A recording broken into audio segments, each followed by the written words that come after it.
guys, I'm Tanya Glenn. Welcome to my YouTube channel. Today we're going to talk about acute and delayed stress.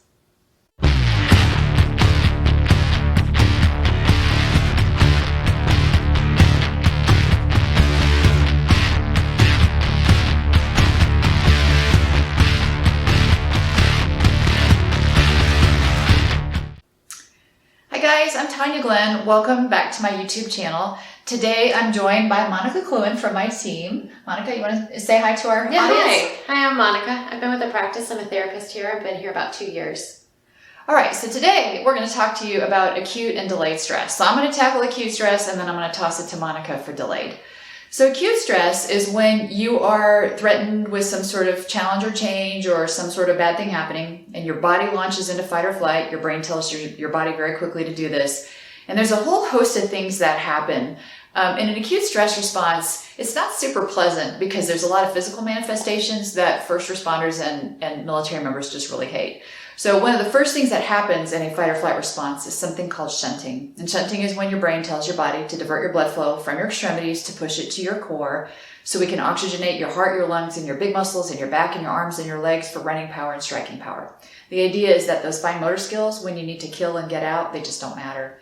So unfortunately what happens, which is really uncomfortable for a lot of folks, is when you have the shunting and you couple it with adrenaline raging through your system, the side effect is you tremble or your knees buckle. This will pass. This is not cowardice. This is normal physiology.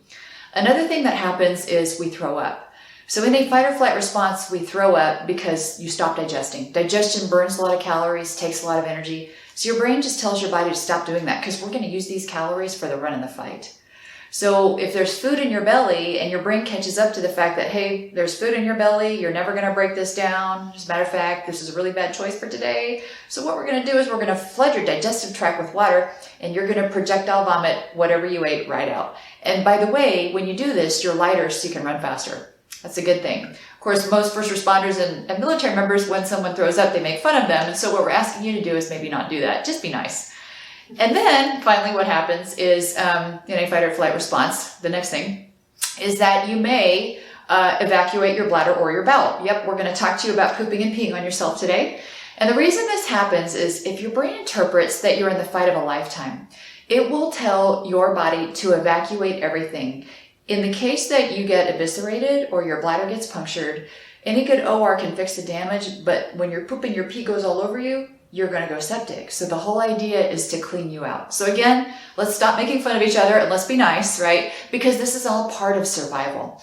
Another really important thing that happens is when your heart rate hits 180 beats per minute from stress, the side effect is it trips off your prefrontal cortex. Your prefrontal cortex is thinking, reasoning, analyzing, decision-making, empathy, all memory, all those higher human cognitive functions have left the building. And what kicks on is your caveman amygdala. And so what happens with your prefrontal cortex is it doesn't just turn back on. It takes actually 2 to 3 nights of semi-decent sleep to turn back on. So what we really do for our folks who have had an acute stress response is we get in and we protect them. We make sure they're hydrated, we make sure they're fed, we make sure they get home safely, we make sure that they're not at home by themselves staring at 4 walls freaking out. We make sure that they're not drinking copious amounts of alcohol. We make sure that they're not making huge decisions like, gee, I'm going to quit this job or I'm going to get a divorce. In the aftermath of a trauma, that's not the time to decide that. I kind of liken it to anesthesia haze. So that's an acute stress response. So now I'm going to toss it to Monica so she can talk to you about the lovely delayed stress response. So delayed stress response, this one can be really confusing because basically your brain hands you this acute stress response that Tanya just talked about, but it's on a delay. It can be days, weeks, months later, and it's super confusing because you're confused as to where it came from. And basically this happens because you're so good at numbing out and eventually your numbing wears off and it just hands you this entire event. And that can be pretty confusing.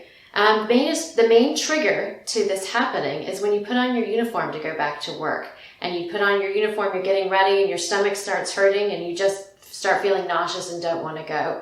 The best thing to do at that point is to reach out to people who are on the call. Talk to someone. So that's it, you guys.